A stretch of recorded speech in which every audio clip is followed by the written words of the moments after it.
Hey guys, unfortunately, my little kid was sick, so I had to stay home with her today. But all must go on.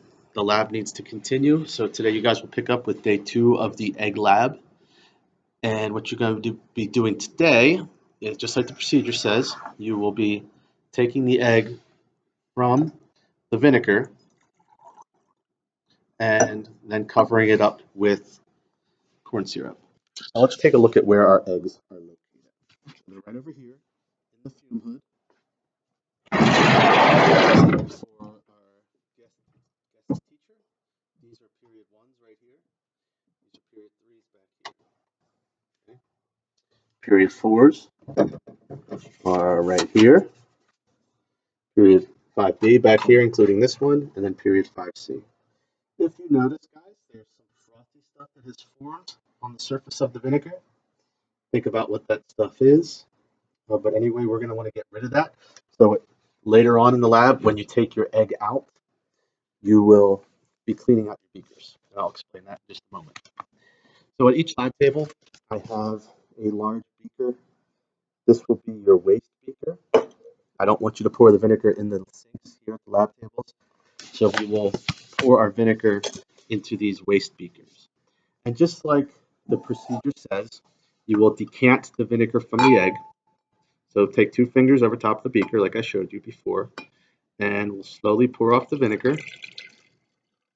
The egg is going to roll down and hit your fingers. That's why you keep your fingers there so it doesn't fall out. By the way, be very careful with these eggs. They're fragile. And then roll it into your hand. On the lab table, there's a weigh boat. So place your egg in the weigh boat so it doesn't roll off the table. Take your beaker over to the sink and clean it out. Wipe it out with paper towels if need be. It doesn't have to be perfectly clean. Just get some of that white foamy stuff out. And then what you're going to do is you're going to find the mass of your egg. Okay. Record the mass of the egg in the data table. Once you've recorded your mass, you can also calculate the change in mass and record that in the data table. But you will carefully place your egg back into your beaker. In the sinks, I have this corn syrup. You will pour the corn syrup over top of the egg very carefully. Actually, don't pour it directly on top of the egg. Pour it down the side or next to the egg. And once the egg begins to float, you've added enough. So you're not filling it to the very top. Just let the egg float a couple centimeters, and then you've added enough of the corn syrup. From that point, you want to take a picture of the egg and add that to your data table, just like we did yesterday. And then when you're finished with that, you can place the egg back into the fume hood. And then there's going to be 2 questions that you need to respond to. Those 2 questions relate to how the egg changed between today and yesterday. Make sure you answer in complete sentences. And then you need to make another prediction.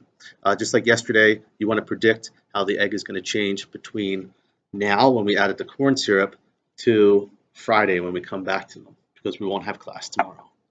So make sure that prediction addresses how it's going to change in mass and how it's also going to change in texture. Okay? Please be careful not to make a mess and behave yourselves, and don't be disrespectful to each other or to our guest teacher. Thank you very much, guys. Have a good day.